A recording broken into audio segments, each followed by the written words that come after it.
y vamos a compartir un pequeño video para quienes aún no conocen lo que es el Walt Whitman American Center.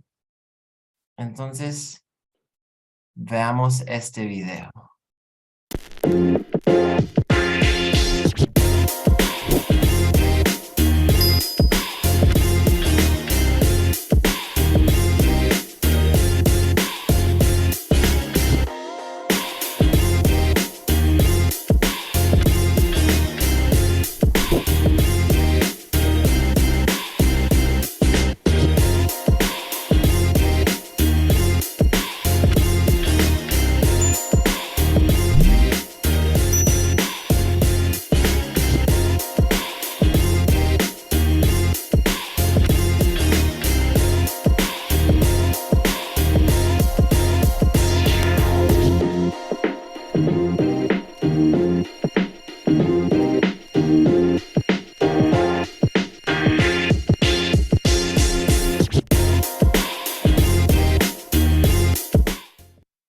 Muy bien, excelente. Entonces, como pudieron ver en el video, como parte del American Center, tenemos varios programas. El programa del día de hoy está dentro de nuestro programa de Ciudadanía Joven.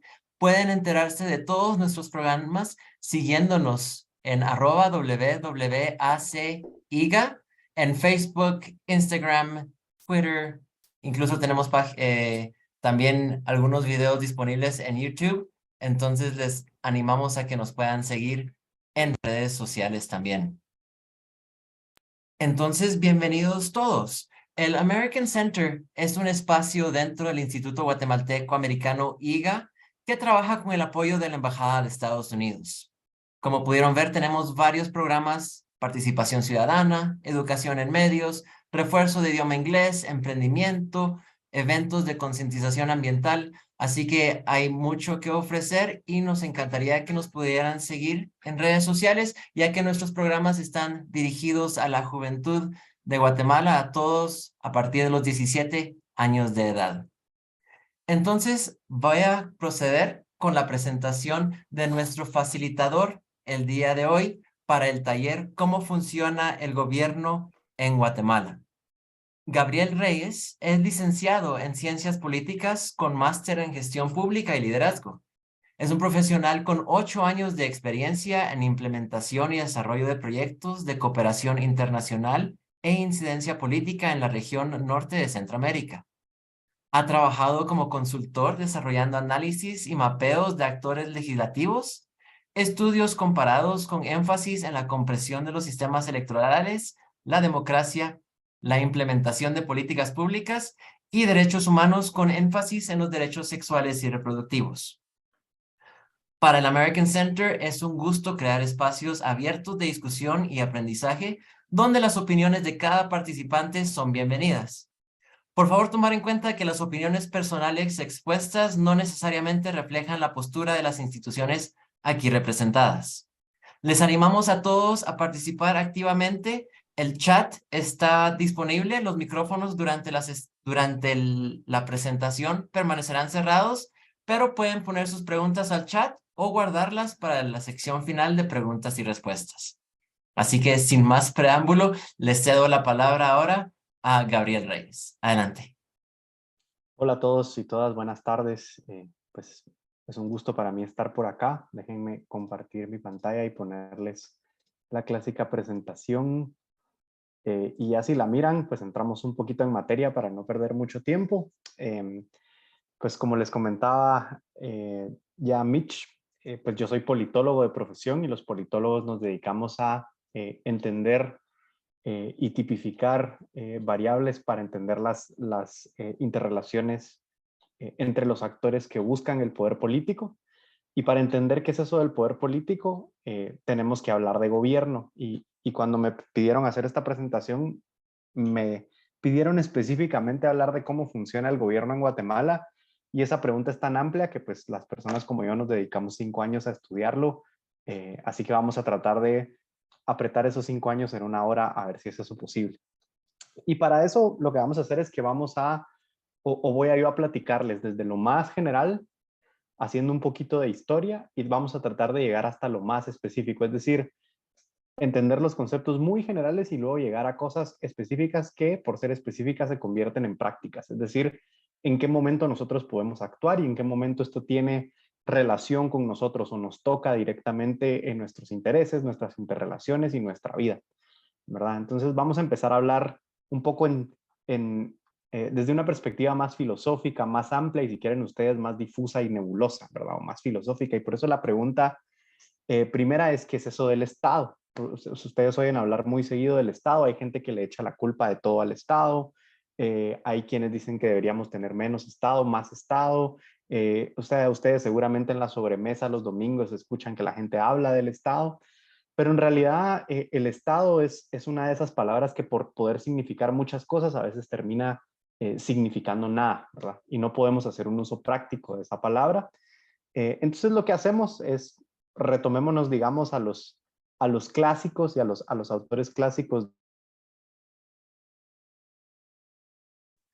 Eh, y entonces vamos a tratar de entender qué es esto del Estado según cómo lo percibía Max Weber y nos decía lo que era. Nos dice primero que el Estado es una entidad política. Y por entidad política que se refiere a que, bueno, esas entidades políticas o todo lo que tiene que ver con la política tiene una relación con el poder.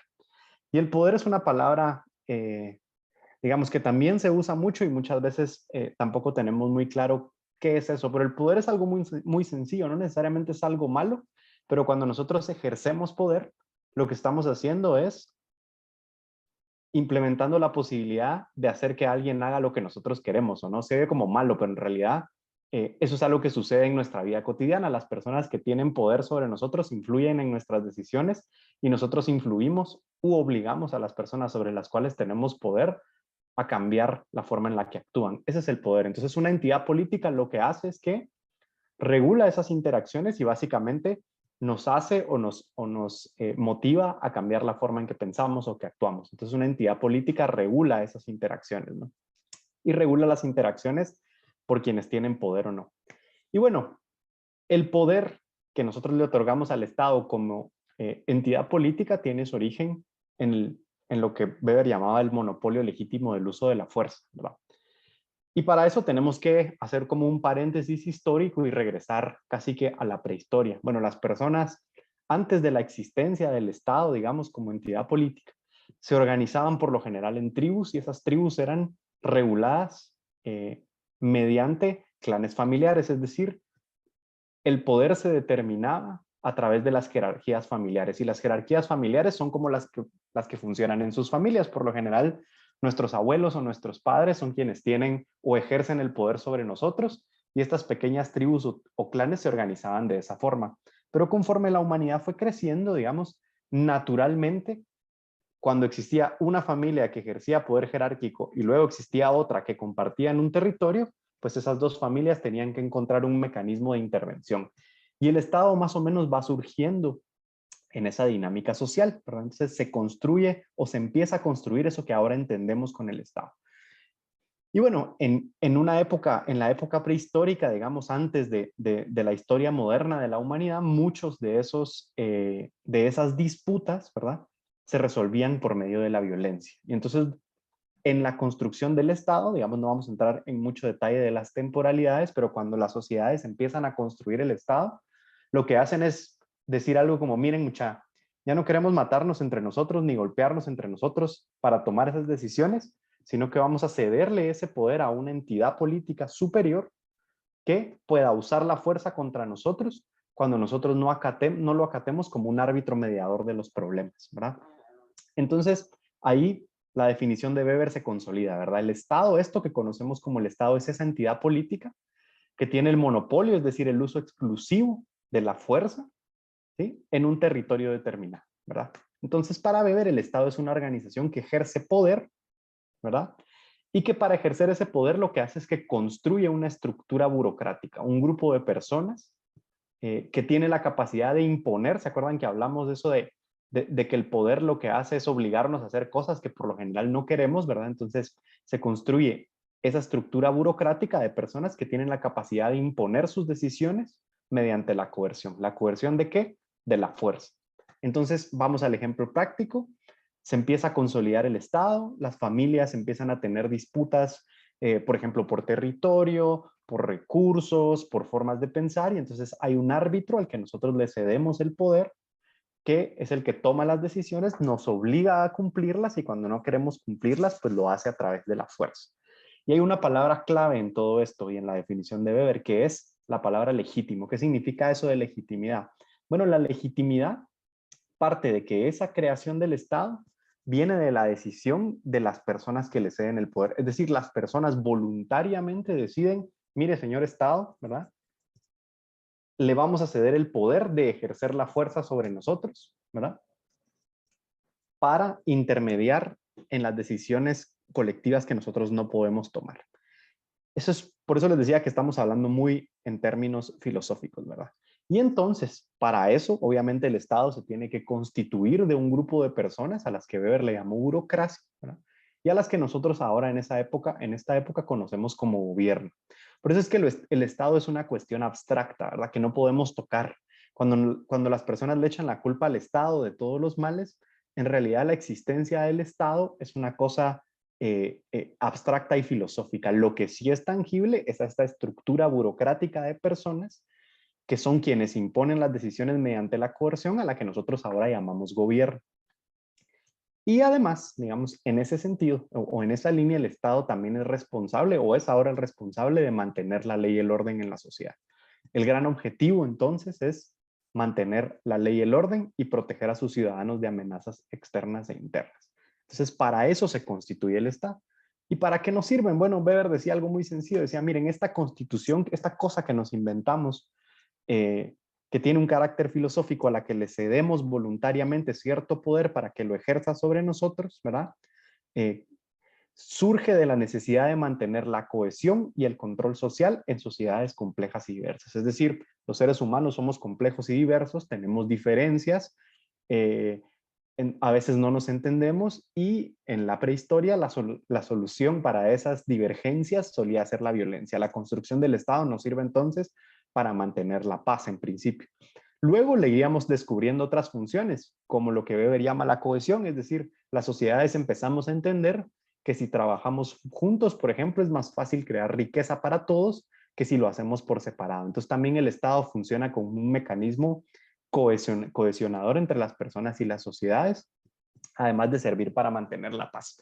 Así que en un breve resumen hacemos esta primera línea de construcción del Estado, ¿verdad? Que es, de nuevo, esta entidad filosófica, ¿verdad? Política, a quien nosotros le cedemos el monopolio, le cedemos nuestro poder para que ejerza el monopolio legítimo de la fuerza en este territorio o en otros territorios, ¿verdad? Para poder mantener la paz, la ley y el orden y protegernos como ciudadanos de amenazas externas o internas. Y cuyo fin último es mantener la paz y cohesionar a la sociedad, digamos, ya para su desarrollo. Esa es una definición bastante filosófica de qué es el Estado, por eso cuando ustedes hablen del Estado entiendan que el Estado es esa entidad filosófica, pero que el Estado constituye a su vez un gobierno, que esa ya es una entidad tangible compuesta por personas y son las personas las que dan forma a las instituciones. Ya vamos a hablar un poco de esa diferencia. Si quieren,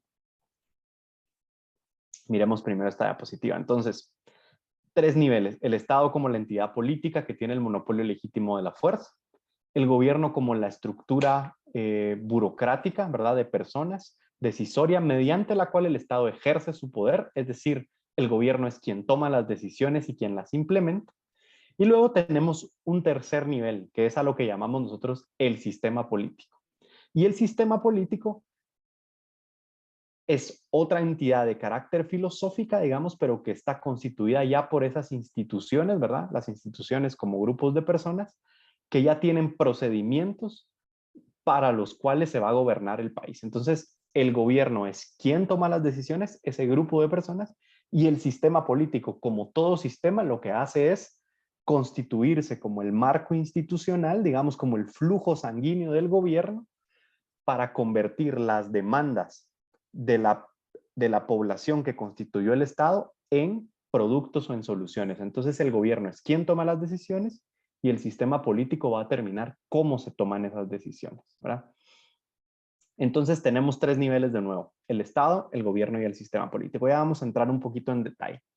Y luego vamos a hablar un poco, o bueno, ahora vamos a hablar un poco de la breve historia de cómo surge el Estado guatemalteco. Y para eso, antes de entender cómo surge el Estado guatemalteco, voy a hablarles un par de minutos de cómo surge el Estado en el mundo. Y es muy importante entender cómo se constituyeron los Estados-nación. Entonces, bueno, habían ya en la época moderna, digamos, muchos territorios ocupados por diversas poblaciones que empezaron a agruparse en estados. Y la motivación para agruparse, por lo general, eran las que ya platicamos, ¿verdad? Para evitar la violencia, etcétera, etcétera. Pero surgía una gran pregunta histórica que se hacían las personas, y es ¿cómo definimos, ¿verdad? ¿Qué es lo que nos integra como Estado? ¿Verdad?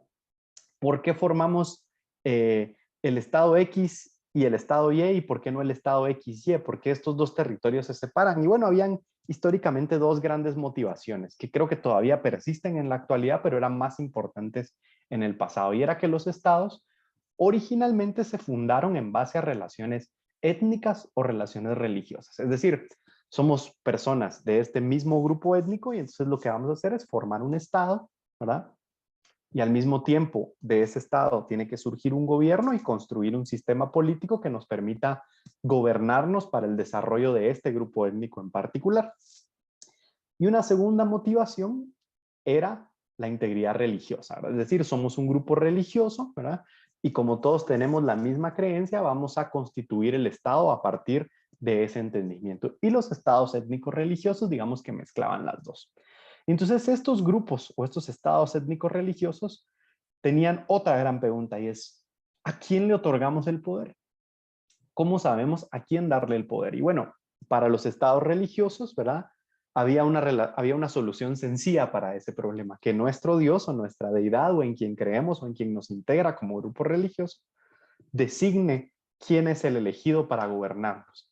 Y así surge, digamos, la forma de gobierno más antigua y más persistente en la historia, que es la monarquía: reyes y reinas o gobernantes cuyo poder o cuya legitimidad del poder era otorgada históricamente por Dios. Entonces, por ejemplo, ustedes habrán oído hablar de muchas monarquías: la monarquía británica, la española, que son monarquías más modernas, pero desde las monarquías de los faraones en Egipto, etcétera, etcétera, ¿verdad? Todas estas monarquías, su poder está legitimado a través de la divinidad. Entonces, las personas en el Reino Unido siempre han creído que la legitimidad de la reina, en este caso de los reyes antiguos, venía de Dios, ¿verdad? Y entonces por eso es que se constituía en un linaje familiar. Dios seleccionaba al gobernante, digamos, y este poder se trasladaba año con año de familia en familia a través del linaje y la herencia familiar de los monarcas. Eso fue así, digamos, hasta más o menos, o sin el más o menos, 1776. Quiero ver si me están poniendo atención. ¿Alguien sabe qué pasó en 1776? Por lo menos pónganme no en el chat si nadie sabe qué pasó en 1776. Si alguien tiene idea. Pueden ser quien sea que se le ocurra. Esa fecha, ese año debería ser muy importante, sobre todo para la gente del Walt Whitman Center. Les voy a dar una segunda pista. Ahí ya Byron lo puso. Gracias, Byron. En efecto, el 4 de julio de 1776, Estados Unidos se independiza del Reino Unido, y esa independencia tenía una característica muy importante.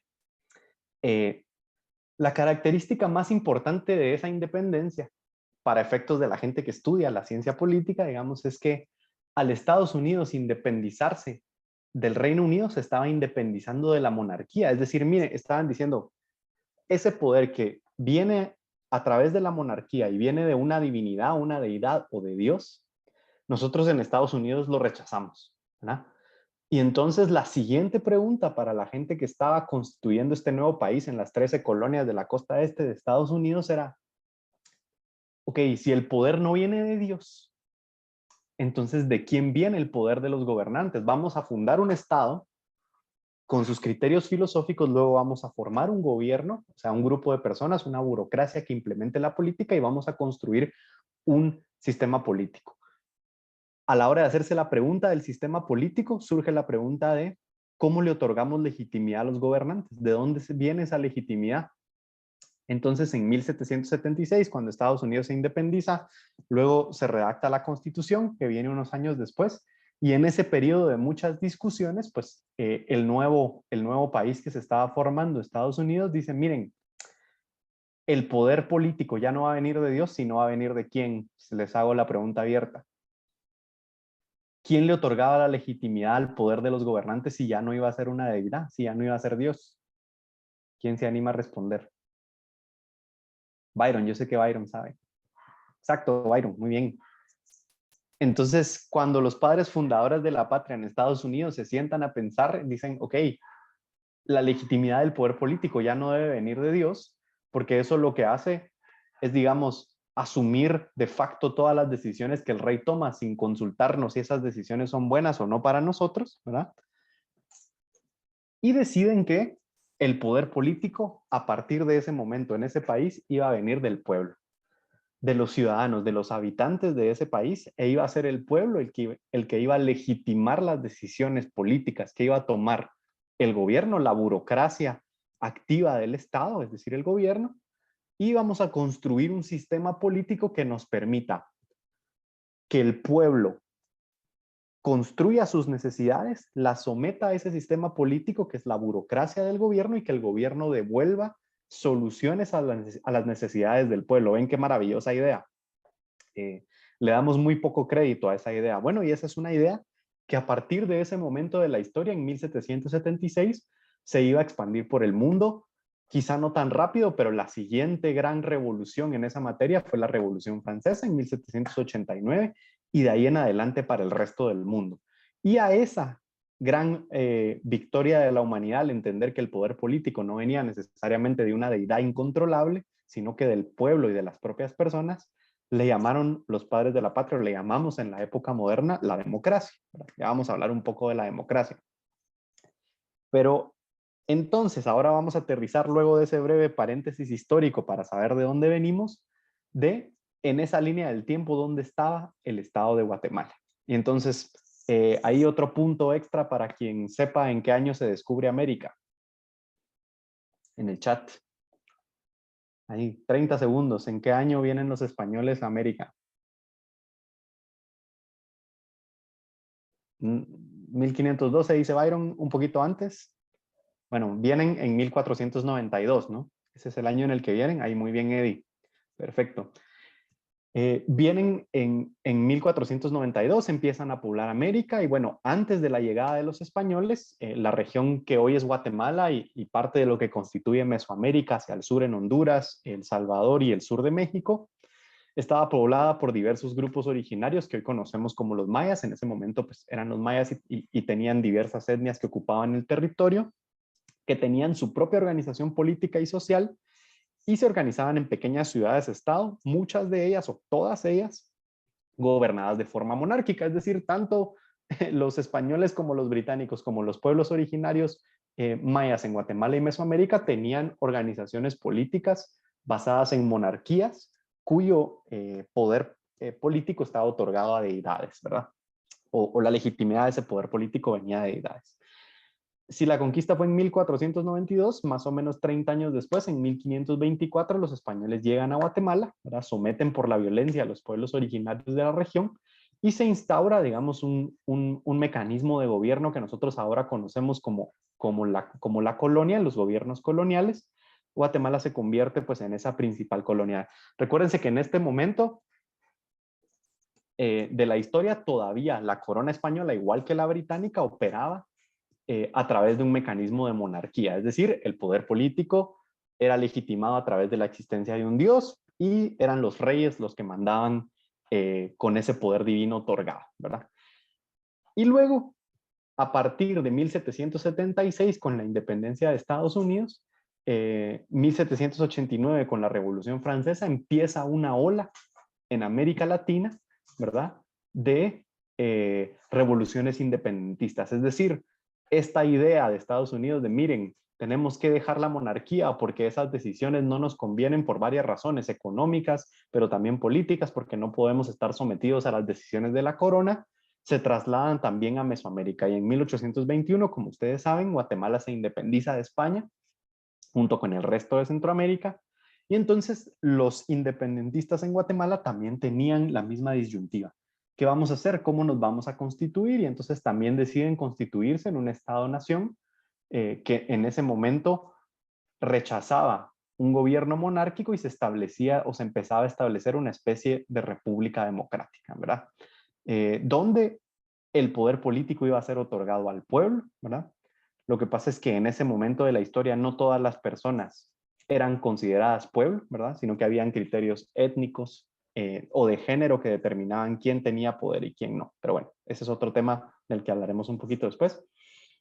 Y ustedes ya sabrán que se crea la provincia de Guatemala, ¿verdad? Que se anexó o que formaba parte del primer imperio mexicano y luego un año después, que eso duró muy poco, se fundan las Provincias Unidas de Centroamérica. Eso también no dura mucho porque en 1839 ya Guatemala como país se convierte en una república independiente y se establece una constitución. Al igual que en Estados Unidos, los fundadores dicen, miren, ya no estamos sometidos al criterio del rey y vamos a redactar nuestra propia constitución, es decir, vamos a reconocer al Estado como una entidad filosófica política que tiene el poder y el poder, esa legitimidad la obtiene del pueblo o de sus ciudadanos. Vamos a constituir un gobierno, es decir, un grupo de personas, una burocracia que tiene en sus manos eh, implementar las soluciones a los problemas del pueblo y para eso tenemos que constituir también un sistema político, ¿verdad? Durante el siglo XIX, pues Guatemala vivió una serie de conflictos políticos y sociales, guerras civiles, y se consolidó el poder de las élites criollas en el país, que eran los descendientes de los españoles y de la Iglesia Católica. Luego, bueno, a partir de ese momento, en esas transiciones y en esas guerras, un político muy influyente en el momento de la historia que se llamó Rafael Carrera se constituyó en el presidente vitalicio de Guatemala y suceden varias cosas. Él era lo que en ese momento de la historia era políticamente un conservador que se quería independizar, que quería que Guatemala fuera independiente de Centroamérica, quería que se conservara en el país el territorio del Estado de los Altos, lo que hoy se conoce como Quetzaltenango. También hubo un proceso de reivindicación de los pueblos indígenas, se creó una constitución, etcétera, etcétera, etcétera. Pero el detalle más importante de todo esto es que, aunque ya no éramos una monarquía que dependíamos, donde el poder del Estado y del gobierno dependía de la legitimidad de las personas, entendiéndola como, que viene desde una divinidad o que viene desde Dios, pero la Iglesia Católica sí conservaba mucho poder político. Para mitigar eso, en 1871, un grupo de personas que creían que eso no era bueno para el país, echan a andar la revolución liberal. Y la revolución liberal, el objetivo que tenía era neutralizar el poder político de la Iglesia Católica.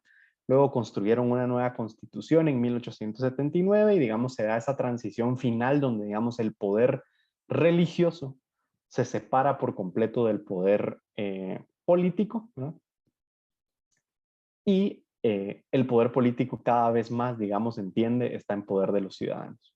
Luego también, 50 años después, o bueno, después de la Revolución Liberal, se instaura un grupo de dictadores que termina con 22 años de gobierno de Jorge Ubico, y eso termina con la Revolución del 44, donde se promulga una nueva constitución, etcétera, etcétera. ¿A qué voy con esta revisión histórica?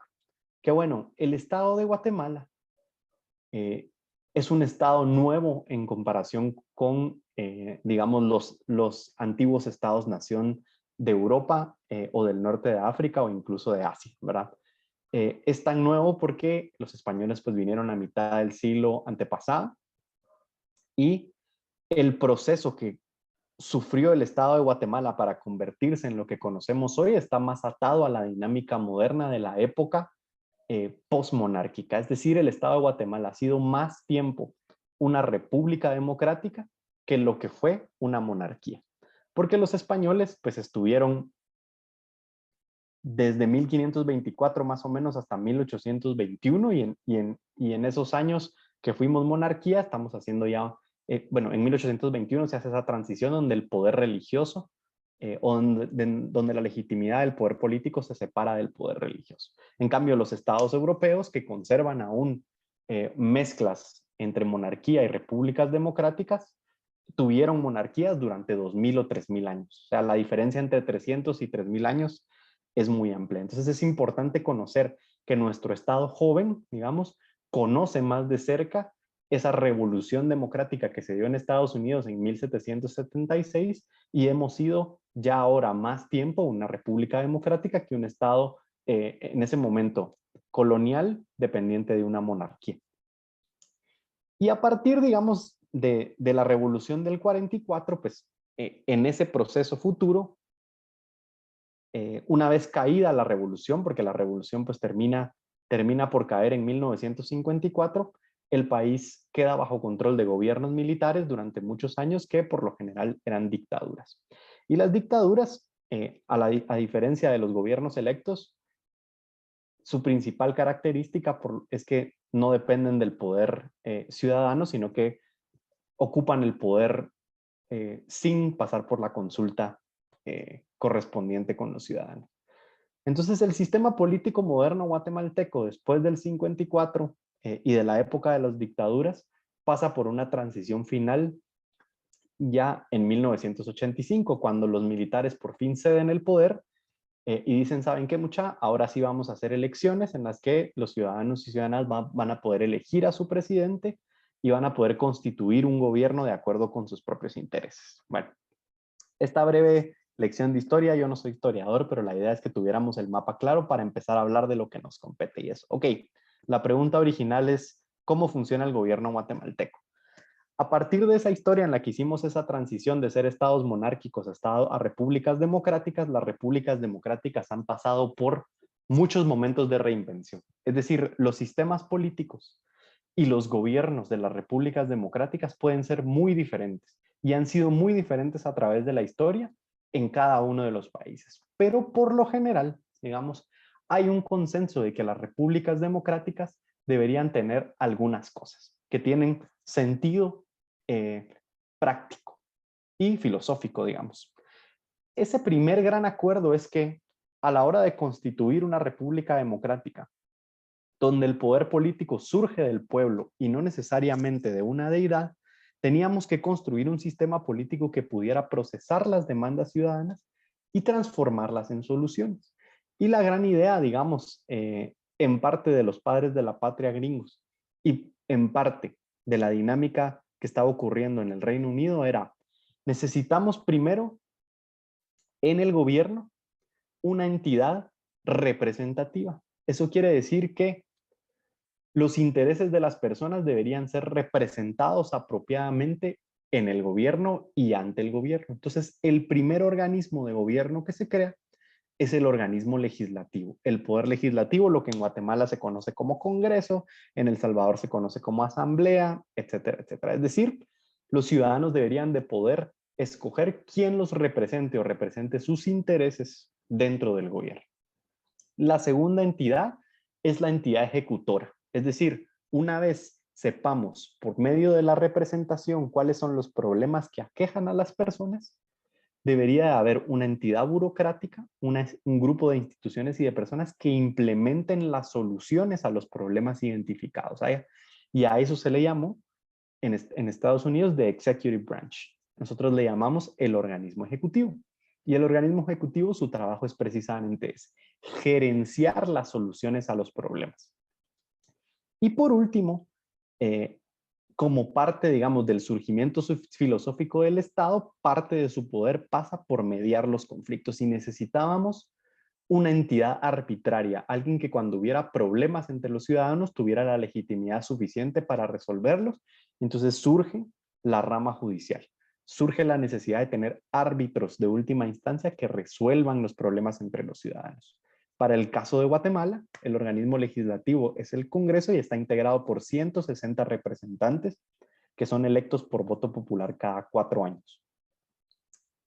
Y son electos de acuerdo por una distribución equitativa relacionada con la población en los departamentos que constituyen geográficamente el territorio de Guatemala.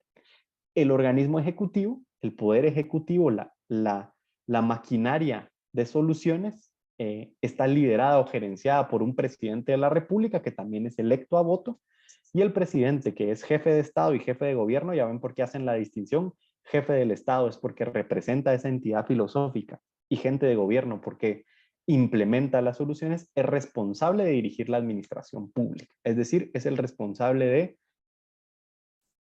nombrar a los ministros y coordinar todas las actividades para solucionar los problemas que se han identificado a partir de la representatividad. Y el Poder Judicial está integrado por tribunales y jueces, es independiente del Ejecutivo y Legislativo y es el responsable de garantizar la aplicación de la ley y la justicia en el país. Esta distinción ustedes ya la conocen porque creo que está en los libros de estudios sociales de tercero primaria, pero creo que es importante hacer esa relación con la constitución histórica del gobierno, su diferencia con el Estado y con el sistema político, y por qué estas entidades son las que median entre la dinámica social. Constituimos el Estado, le cedimos el poder, el Estado está a su vez integrado por un gobierno, una burocracia, un grupo de personas que se dispersan en estos tres espacios independientes de sí mismos, ¿verdad? Y estas tres entidades están atravesadas por el sistema político. Ya vamos a hablar un poco de eso. ¿Cómo funciona entonces el sistema político? Esta es una gráfica que se extrae, digamos, de un famoso politólogo que se llamaba David Easton, y no vamos a entrar mucho en detalle, pero bueno, de nuevo, el Estado como entidad filosófica, ¿verdad? El gobierno como el grupo de personas e instituciones, y el sistema político va a ser lo que le va a indicar a ese grupo de personas cómo deben actuar. ¿Cómo funciona? Bueno, en el origen, en el lado izquierdo, surgen un grupo de insumos. ¿Qué son esos insumos? Acá les llamamos demandas, ¿verdad? Que es lo que la población demanda de ese grupo de personas que conocemos como gobierno. Y ese grupo de personas que conocemos como gobierno toma decisiones e implementa políticas para proveer un producto. De forma más sencilla, hablemos en términos prácticos. Resulta que en algún lugar hay una necesidad de construir un puente porque la ciudad la atraviesa el río. Pensemos en París en 1225. Resulta que la atravesaba un río, ¿verdad? Y había una necesidad de construir un puente porque había que llegar al otro lado para poder pasar mercaderías. Esa es la demanda, es una necesidad, ¿verdad? El sistema político lo que hace es que determina cómo ese problema se va a solucionar. Entonces resulta que, bueno, lo que hay que hacer es constituir, no sé, una iniciativa de ley, una política pública, buscar presupuesto, y entonces la gente del gobierno se activa para resolver ese problema, tomar decisiones, implementar la política y entregar ese producto, que ese producto en el caso de este ejemplo es un puente. Y luego ese sistema se realimenta constantemente, se retroalimenta constantemente. Esta dinámica infinita e interminable es la dinámica del sistema político, ¿verdad? Ahora hablemos un poco del sistema político guatemalteco y hagamos un resumen de nuevo. Hablamos del Estado como la entidad filosófica, hablamos del gobierno como ese grupo de personas, y ahora hablemos de cómo se constituye el sistema político guatemalteco. De nuevo, entendamos muy bien que ese sistema es un flujo constante de interacciones, ¿verdad? Que está integrado por las instituciones de gobierno, y el sistema les da la forma en cómo deben tomar las decisiones. Veamos una definición más de manual. El sistema político es la estructura básica que establece los procedimientos para la formación del gobierno, establece los límites y las responsabilidades del mismo. En consecuencia, el gobierno se establece dentro del marco del sistema político y debe actuar en consonancia con las leyes y valores políticos de la sociedad a la que representa. ¿Qué es entonces el sistema político? El sistema político es ese paquete de leyes e instrucciones que le dicen al gobierno cómo debe de conformarse y cómo debe de actuar para resolver los problemas de la sociedad y actuar en consonancia con los valores políticos de esa sociedad a la que representa, ¿verdad? Por eso es que es un sistema. Es como una fábrica, ¿verdad? Y el sistema político guatemalteco se constituye de muchísimas variables. Y ahora vamos a entrar un poco a la parte más técnica de esta discusión. Algunas de esas variables o cuando hablemos de estas variables, ustedes ya van a empezar a entender cómo el sistema político guatemalteco tiene interacción con ustedes. Entonces, hablemos de las variables del sistema político en general. Una variable del sistema político es lo que nosotros llamamos el sistema electoral. El sistema electoral es la forma en cómo elegimos a las personas que nos representan. ¿Se acuerdan que en los estados monárquicos esa decisión era muy sencilla porque había una familia que había sido tocada por Dios y el poder venía de ahí y entonces el poder se trasladaba a través de la sangre, ¿verdad? A través de los grupos familiares y no había necesidad de elegir a nadie. Pero como decidimos a partir de 1776 que ahora el poder ya no venía de Dios, sino del pueblo, el pueblo iba a tener que elegir a sus gobernantes a través de mecanismos que en ese momento y que ahora conocemos como democráticos. Entonces, debimos todos los países y todos los estados constituir sistemas electorales. Entonces, los sistemas electorales son las reglas y procedimientos que se utilizan para elegir a los representantes políticos del país. Ahora bien, el sistema electoral puede ser de dos formas, por lo general. Un sistema mayoritario o un sistema proporcional. ¿Cuál es la diferencia? Bueno, en un sistema mayoritario, cuando salimos a votar, gana la persona que tiene más votos, ¿verdad?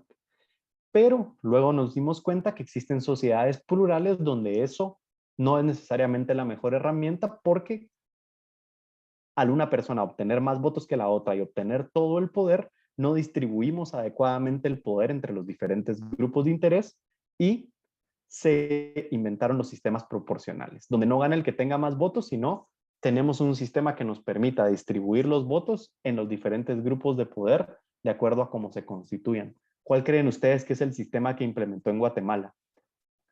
A ver quién contesta en el chat. ¿Aquí el que gana se lleva todos los votos o tratamos de distribuir equitativamente el poder de acuerdo con el número de votos que se obtiene? ¿Quién sabe? ¿Alguien que se anime? ¿Es mayoritario o es proporcional?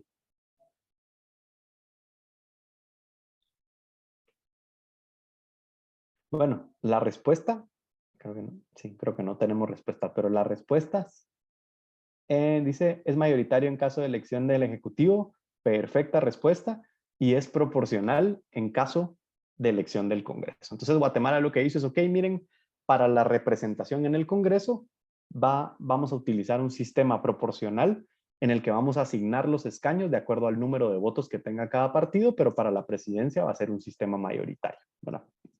Otra variable del sistema político, la estructura del poder ejecutivo, que es la diferencia entre un presidencialismo y un parlamentarismo. ¿Cuál es la diferencia entre presidencialismo y parlamentarismo?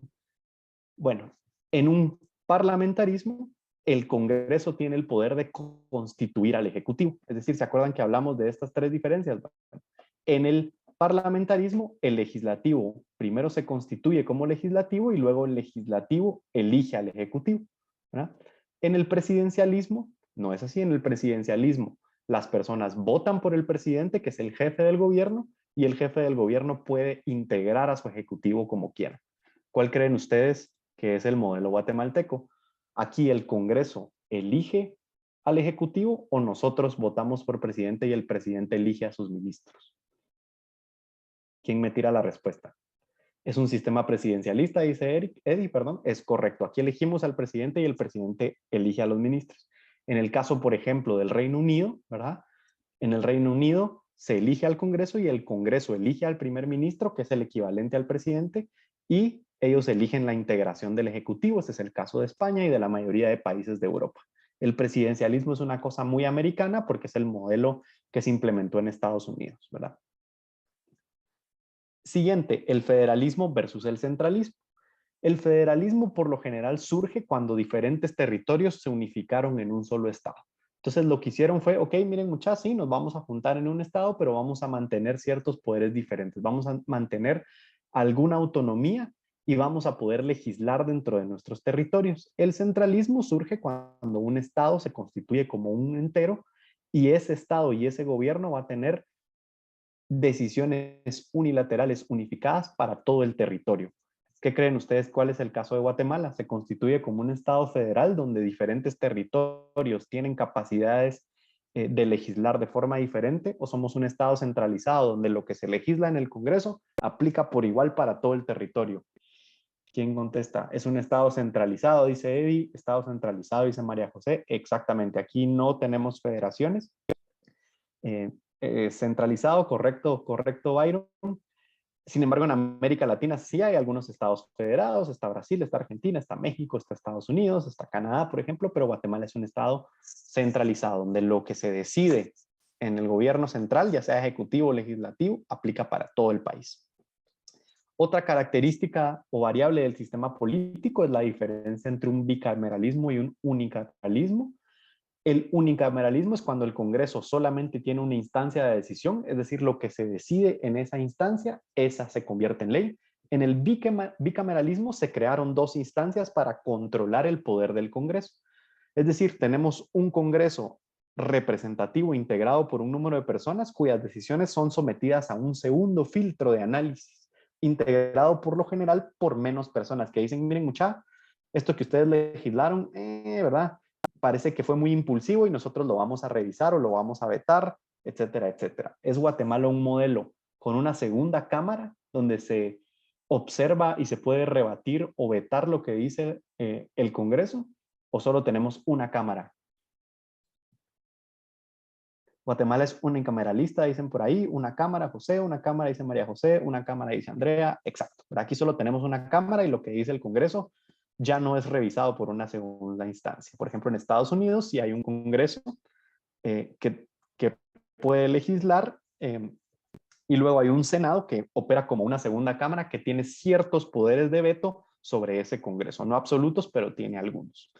Otras variables del sistema político, el sistema de partidos políticos, que más bien, bueno, el sistema de partidos políticos se refiere a cómo se integran esos partidos, cuántos partidos hay y qué tan representativos son en el sistema, y por lo general tenemos dos opciones, el bipartidismo y el multipartidismo.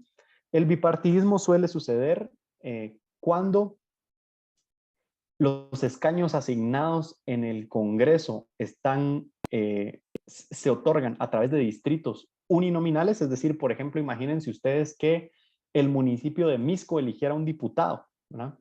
Y solo pudiera elegir un diputado. Entonces, los partidos lo que tienden a hacer es a integrarse en partidos grandes porque de nada sirve tener 5 partidos donde solo se reparte un escaño.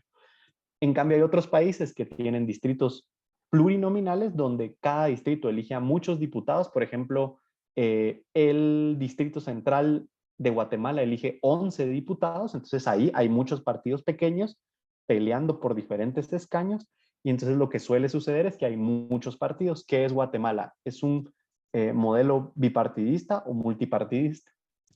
¿Qué dicen ustedes?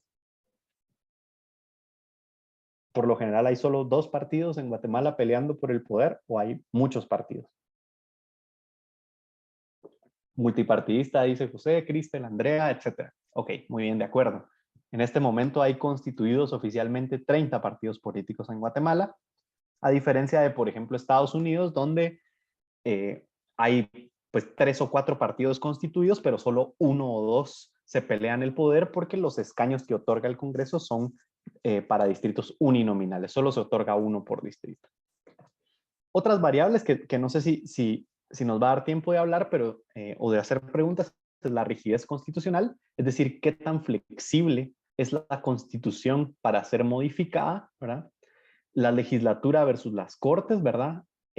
¿Quién tiene la última palabra para definir la política del país? Si las cortes tienen poder de veto sobre lo que diga el Congreso o no, qué tanto poder de veto tienen o no.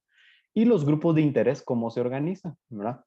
Si son grupos de interés de mayoría relativa con competencia libre o si son grupos de interés coordinados y corporativistas. Digamos, para el caso de Guatemala, el caso de Guatemala tiene una constitución que es una mezcla entre flexible y rígida, porque tiene ciertos artículos pétreos muy difíciles de modificar y su mecanismo es complejo, ¿verdad? Pero tiene leyes constitucionales que son más fáciles de modificar.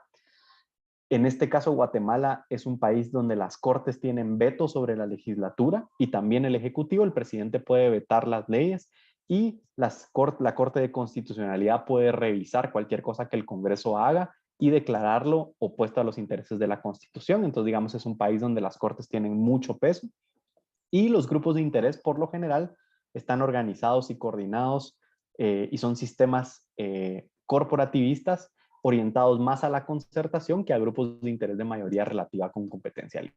Pero bueno, eso era como la parte técnica. Ahora hablemos un poco de la democracia, muy rápidamente. Al constituirse los estados y luego construir sus burocracias y sus gobiernos y sus sistemas políticos, necesitábamos un sistema que permitiera filtrar todos los intereses del pueblo o de los ciudadanos para instaurarse o para meterse en esa dinámica del sistema político. Ese sistema o ese mecanismo en Estados Unidos le llamaron la democracia. ¿Pero qué es eso de la democracia? Yo sé que ustedes oyen que se habla y habla de la democracia y se dice que Guatemala no es un país democrático, que es más o menos democrático, que sí es democrático, qué sé yo. ¿Qué es eso? Pongámosle apellido a esa palabra. Bueno, como ya hablábamos, todos los países han organizado sus gobiernos, ¿verdad? De forma diferente a través del tiempo, ¿verdad? Y en la época moderna, digamos, gobernar a esos países, gobernar esas democracias, implica un abanico de instituciones gubernamentales formales, ¿verdad? Ya hablamos de los legislativos, los ejecutivos, los sistemas de partidos, los grupos de interés, y siempre tenemos esa disyuntiva sobre cómo se regulan las instituciones o cómo se examinan desde la perspectiva mayoritaria o consensual, que tiene que ver con las normas y las prácticas. Ya vamos a entrar en detalle de qué es eso. Para entender cómo se organiza la democracia y todo eso que leí yo arriba, vamos a hacernos esta pregunta. La democracia lo que hace es establecer un mecanismo para contestar esta pregunta que está aquí, que es, ¿quién nos va a gobernar? Uno, y a los intereses de quién va a responder ese gobierno cuando el pueblo esté en desacuerdo y tenga preferencias divergentes. Básicamente, se inventó la democracia para contestar esta pregunta. Y entonces, hay una gran pregunta que surge siempre. Primero, ¿quién nos va a gobernar? ¿Quién la mayoría diga? ¿O un modelo donde el mayor número de gente posible esté de acuerdo sobre quién debe gobernar? Y ven que hay una diferencia muy importante entre la una y la otra, ¿verdad? La decisión en Guatemala, por ejemplo, fue hacer un sistema mixto donde en el Ejecutivo vamos a elegir quién nos gobierne a través de la mayoría, pero en el Congreso vamos a tratar de buscar un mecanismo en donde el mayor número de gente posible esté de acuerdo. Y luego los intereses de quién va a responder el gobierno cuando haya divergencias, más o menos lo mismo. Vamos a hacer lo que diga la mayoría o lo que el mayor número de gente posible diga. Bueno, en el caso del Congreso hay un doble mecanismo.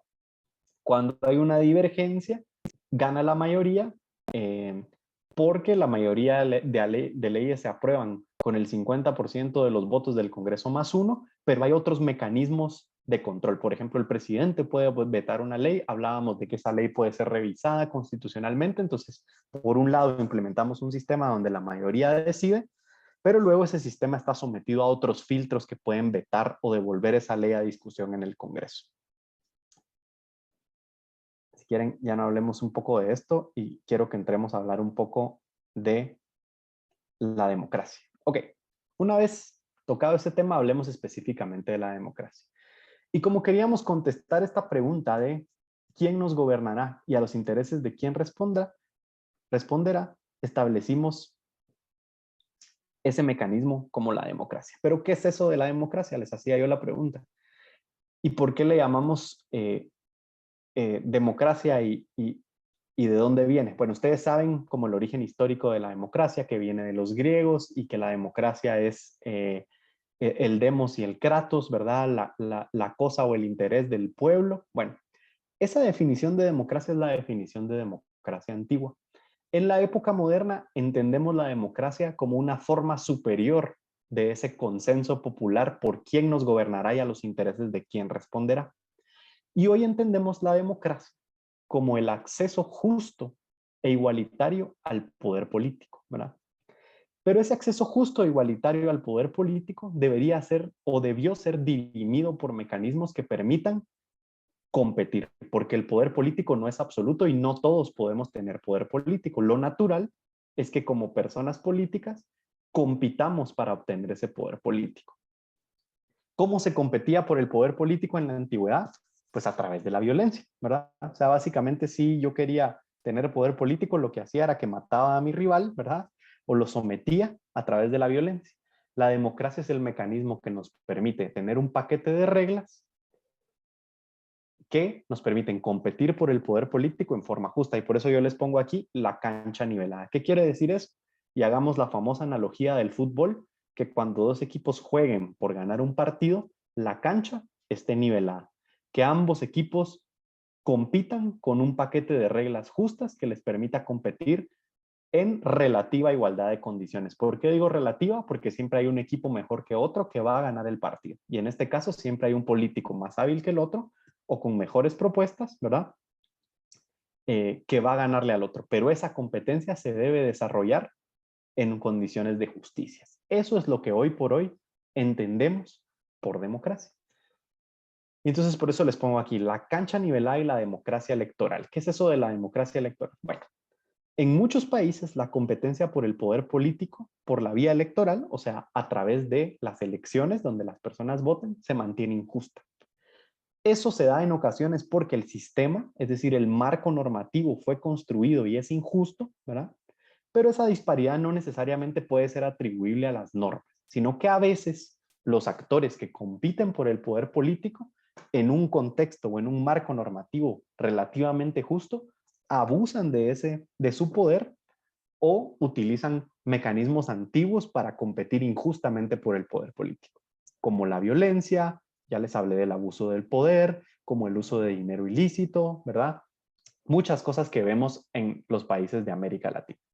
Y la gran pregunta es, en ese contexto donde los actores compiten por el poder político en forma desigual en algunos países o en forma más igual en otros países, ¿cómo nivelamos la cancha?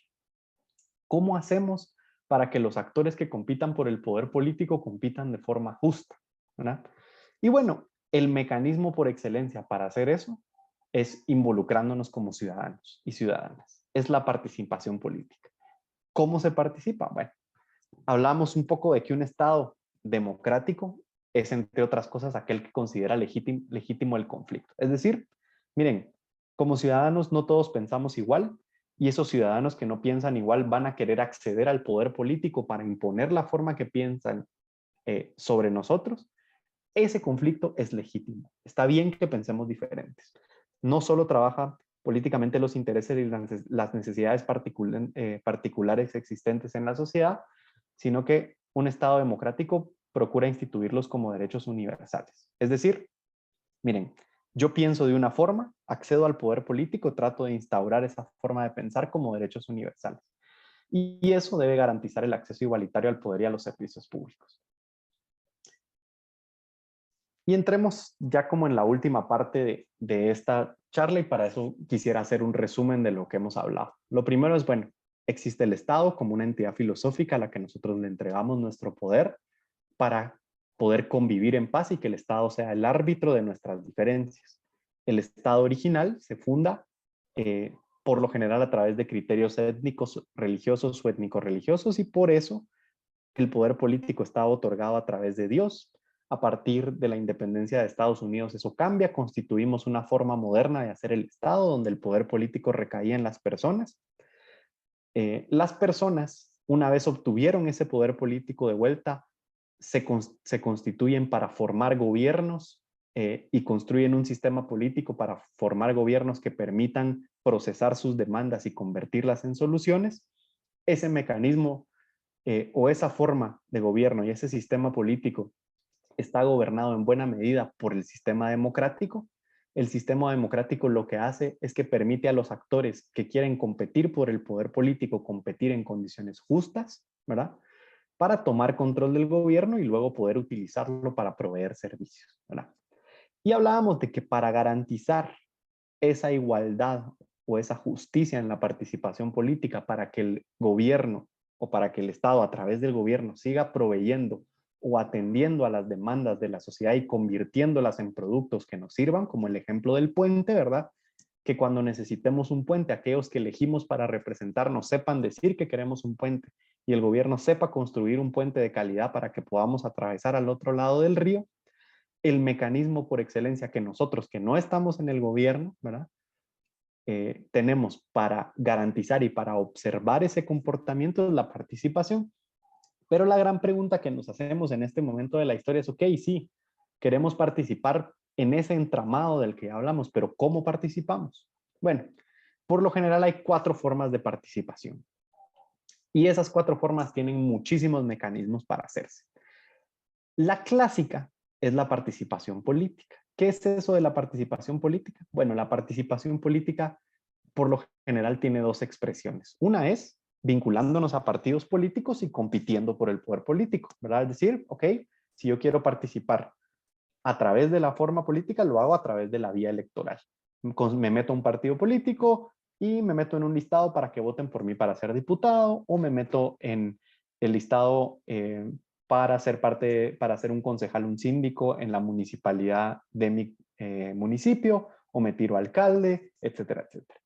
La otra forma de participar por la vía electoral es ir a votar, ¿verdad? Levantarse el día de las elecciones e ir a votar. Yo acá les tengo una herramienta que después la podemos ver si nos da tiempo, que nos ayuda a encontrar en los partidos políticos vigentes cuál es el que más se parece a nosotros, pero informarnos quiénes son los partidos políticos, quién va a competir e ir a votar por el más afín a nosotros es la participación por la vía electoral y lo que llamamos participación política.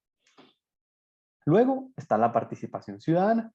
Y la participación ciudadana por lo general funciona a través de mecanismos establecidos de descentralización o institucionalidad corporativizada.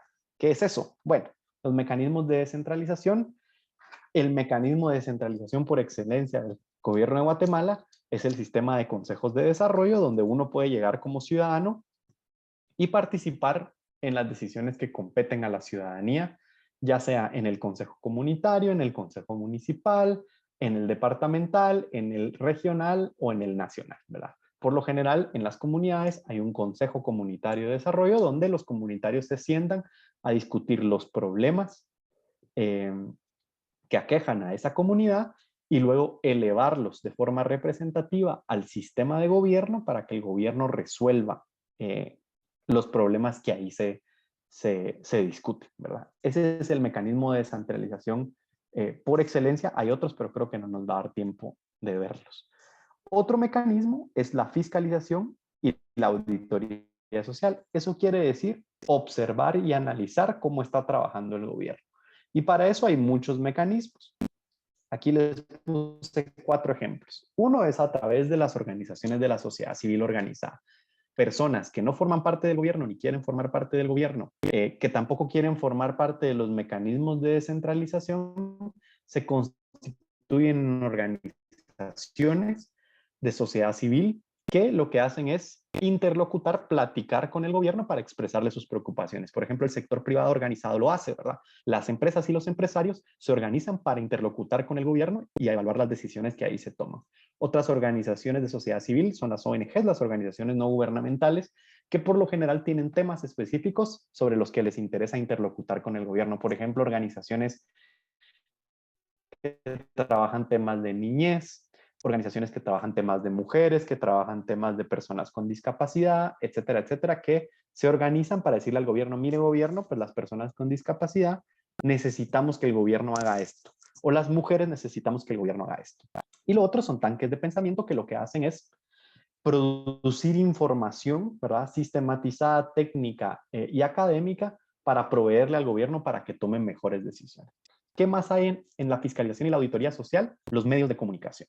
Los periodistas y los medios de comunicación que evalúan, analizan el trabajo del gobierno y lo comunican para que todos y todas estemos enterados a través de redes sociales, medios independientes o medios tradicionales. ¿Qué otro mecanismo hay? Algo que hacen los periodistas también, pero que podemos hacer como ciudadanos, los mecanismos de auditoría social. ¿Qué es eso de auditoría social? Bueno, es utilizar métodos para evaluar el trabajo del gobierno. Y un ejemplo clásico de esto es que en muchas municipalidades, en muchos municipios o comunidades, se organizan los ciudadanos para verificar que el trabajo que el gobierno haga esté bien hecho. Entonces, por ejemplo, hablemos otra vez del ejemplo del puente. Viene el gobierno y entendió que necesitábamos un puente y lo construye. Pues nosotros como ciudadanos de ese municipio constituimos un grupo o una organización de auditoría social y vamos a revisar que ese puente esté bien construido, que no se vaya a caer cuando llueva, que los gastos que el gobierno hizo para construir ese puente sean los adecuados y no haya gastado de más, ¿verdad? Etcétera, etcétera. ¿Qué utilizamos? Bueno, portales de transparencia del gobierno donde se publica cuánto se gasta en ese puente, quién lo hizo, etcétera, etcétera, y mecanismos de gobierno electrónico para la interacción. Entonces nos metemos al sitio del Ministerio de Comunicaciones y ahí evaluamos las obras que tiene pendientes, etcétera, etcétera. Y otro mecanismo de fiscalización y auditoría social es la observación electoral o la participación en el proceso electoral sin ser candidato, ¿verdad? O sin ir a votar a través de los órganos temporales. ¿Qué hacemos? Por ejemplo, las personas que cuando ustedes van a votar están en las mesas, son los presidentes de mesas, esos integran los órganos temporales que se activan para las elecciones y que el Tribunal Supremo Electoral constituye. Entonces yo como ciudadano puedo ir a formar parte de una mesa donde la gente va a votar y soy el encargado de contar los votos y ver que esos votos adecuadamente lleguen al conteo general. Esos son 4 mecanismos. Hay muchos más y si quieren cuando abramos a preguntas podemos platicar más específico de alguno de esos. Yo la voy a terminar ahí porque podría seguir hablando por horas, pero ya no quiero pasarme de la agenda, así que lo devuelvo a los colegas de liga para que platiquemos más despacio. Muchísimas gracias, Gabriel. Mucha información relevante y aplicable justamente a la temporada en la que estamos ahorita. Entonces, como bien dijo Gabriel, tenemos ahora oportunidad de preguntas y respuestas. Podemos ya sea escribir las preguntas en el chat o está habilitado el micrófono. Si ustedes desean abrir su micrófono y realizar una pregunta, también es bienvenido. Pueden levantar la mano si desean participar o pueden abrir directamente su micrófono. Tenemos tenemos espacio disponible para preguntas y respuestas. ¿A alguien le gustaría participar? ¿O alguien que tenga una pregunta? ¿O algún comentario?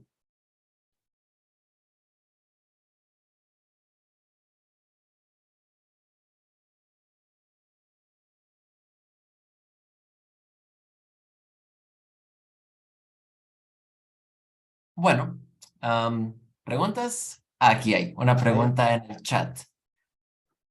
La pregunta de María José Paz en el chat dice, ¿el voluntariado es participación ciudadana?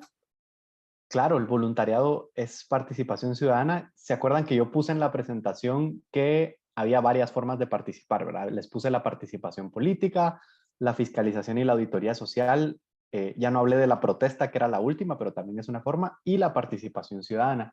Y en la participación ciudadana, yo les hablé de las organizaciones de la sociedad civil, ¿verdad? Las organizaciones de la sociedad civil es cuando personas ajenas al gobierno se organizan para trabajar por la sociedad y para interactuar con el gobierno. Entonces, hay organizaciones de sociedad civil que su enfoque es, digamos, integrar a grupos específicos de la sociedad y trasladar sus demandas al gobierno, pero hay otros grupos de la sociedad civil que lo que hacen es que ayudan o sustituyen algunas funciones del gobierno. Entonces, el voluntariado por lo general está relacionado con esa dinámica. Entonces, por ejemplo, el gobierno tiene hospitales públicos, pero resulta que hay un área específica que requiere cierto tipo de atención que el gobierno ya no puede proveer. Entonces, muchas veces organizaciones de la sociedad civil buscan voluntarios para que puedan cumplir esas funciones. Es solo un ejemplo, pero hay muchas más.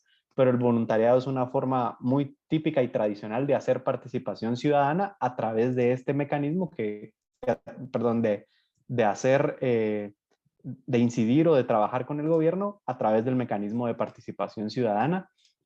Eh, yo hablé de las organizaciones de sociedad civil porque por lo general el voluntariado son procesos organizados, pero también puede ser, digamos, de forma individual, ¿verdad? Sigo viendo preguntas en Ciudad de Guatemala hay consejos de desarrollo. Esa es una muy buena pregunta y la realidad es que no hay y les voy a explicar por qué, ¿no? En época del alcalde Arzú, digamos, la municipalidad de Guatemala decidió constituir un mecanismo paralelo de incidencia que se llaman los comités únicos de barrio. No sé si los han oído. Entonces, los comités únicos de barrio sustituyen informalmente a los consejos comunitarios de desarrollo en la ciudad de Guatemala. Que no haya no quiere decir que no deba haber, ojo, deberían haber, porque los consejos comunitarios de desarrollo tienen la potestad de llevar obras hacia el Ejecutivo, mientras que los comités únicos de barrio no. De eso podemos hablar en más profundidad, pero la respuesta es que no hay. Dice, ¿cuál es mi opinión en cuanto a las diferencias entre ciudadano, activista y voluntario dentro de la participación social? Claro, ciudadanos somos todos y todas las personas que estamos registradas en el Registro Nacional de las Personas y somos mayores de 18 años, ¿verdad? Eh, el voluntario que participa del voluntariado es alguien que sin una remuneración decide participar en una actividad de participación ciudadana, ¿verdad? Y el activista es alguien que busca incidir en las decisiones que el gobierno toma. Esa es la diferencia. El voluntario presta un servicio, digamos, cualquier tipo de servicio, aunque puede un activista ser voluntario, ¿verdad? Es decir, el servicio que el voluntario puede prestar puede ser el incidir en las decisiones que el gobierno toma. Entonces es muy, todos somos ciudadanos, los activistas lo que hacen es que se organizan para incidir en el gobierno y cambiar sus decisiones, y los voluntarios solo son personas que hacen participación ciudadana, ya sea prestando servicios o siendo activistas de forma voluntaria y por lo general ad honorem, ¿verdad? El link de por quién voto se los pongo ahorita por acá. El por quién voto 2023 todavía no está listo porque como funciona es que entrevistamos a todos los partidos políticos. Para quienes no saben, por quién voto es una herramienta de asistencia al voto. Entonces se entrevistan a todos, creo que se lo mandé solo a, vamos a ver, aquí lo pongo. Listo. Cómo funciona es que ustedes responden un test que ha sido previamente respondido por los partidos políticos y el sistema les tira cuál es el partido político que piensa más parecido a ustedes. Es probable que por quién voto 2023 vaya a estar listo a principios del mes de abril. Entonces, para que estén pendientes, se metan a hacer su test y les digan, miren, el partido que más piensa como ustedes es esto. Ojo que no les está diciendo por quién votar, solo les está diciendo qué partido piensa más parecido a ustedes. Entonces, ahí les dejo el sitio web y ya vamos a anunciar por ahí el 2023. Así que creo que ya contesté todas las preguntas. Sí, gracias, Gabriel. ¿Alguien más antes de que demos por concluida la sesión de hoy? Otra pregunta pueden poner en el chat o abrir su micrófono. Son bienvenidos.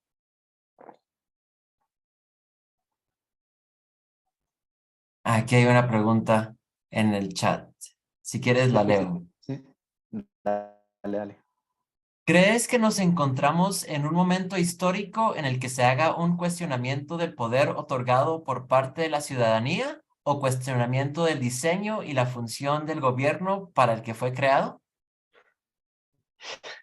Sí, es una pregunta compleja esa, pero creo que todas las elecciones o todos los procesos electorales nos permiten a la ciudadanía, es el momento en el que la ciudadanía tiene más poder, digamos, porque se nos permite elegir a quienes nos van a gobernar los próximos 4 años. Entonces creo que cada elección es un momento histórico para cuestionar a las personas a las quienes les otorgamos el poder político hace 4 años y cómo esas personas que constituyeron el gobierno operaron en torno al sistema, ¿verdad? Es decir, atendieron nuestras demandas y nos prohibieron los servicios que necesitábamos los ciudadanos. Esa es una pregunta abierta para ustedes.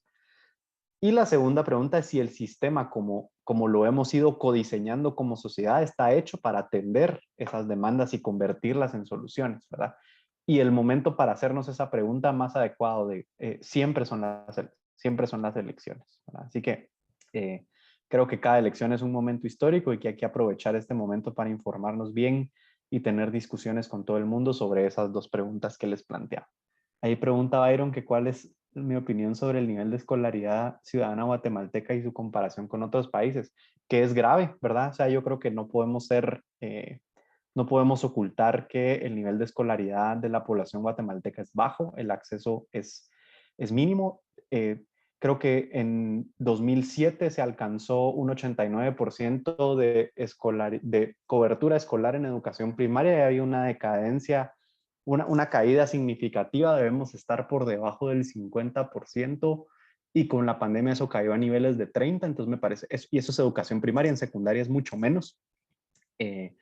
Y hay países que tienen cobertura del 98%, incluso en Latinoamérica, que es el caso de Uruguay. Chile debe estar por encima del 80%, igual que Costa Rica. Entonces, en comparación con los nuestros, que son América Latina, estamos bajos. no digamos con los países desarrollados. Entonces creo que tenemos que meterle a ese tema de la escolaridad. Me parece buena pregunta porque por ahí hay una línea de incidencia ciudadana. Tenemos que entender y ver qué está pasando. Excelente, Gabriel. Muchísimas gracias y gracias a todos también por sus preguntas en el chat. Fue un gusto haber estado con ustedes el día de hoy. Antes de dar por concluida la sesión, me gustaría solicitarles... sí. Pensé que era otra pregunta. Me gustaría solicitarles, por favor, si pueden hacer clic en el enlace y dejarnos sus opiniones sobre este taller y si les gustaría información acerca de más talleres o sugerencias de talleres que el American Center pueda hacer en este contexto. Y si es posible, a los participantes presentes nos gustaría que encendieran sus cámaras únicamente para tomar una foto de registro. A quienes tengan la disponibilidad de encender sus cámaras para una foto final, no sé si es posible que activen la cámara para tener una foto de registro. Nos gustaría conocerles, aunque sea a modo virtual. Muchísimas gracias, María José. Gracias, a Laura. Comprendo, gracias, Byron. Sí, a veces no es posible, pero gracias por la nota. Aura, Cristel, Andrea, Eddie, Saúl, si les es posible encender su cámara, un último minuto les agradeceríamos para poder tomar una foto de registro. Excelente, sí, Eddie, ahí te vemos en tu foto, gracias. Excelente. Entonces, con los participantes que actualmente tienen su cámara encendida, vamos a proceder a la foto y vamos en 3, 2, 1. Muchísimas gracias entonces por su participación y esperamos contar con ustedes en futuras ocasiones y en futuros programas del Walt Whitman American Center. Que tengan una excelente noche todos y muchísimas gracias, Gabriel, nuevamente. Se cuidan. Feliz Gracias por noche. su atención. Feliz noche. Feliz noche.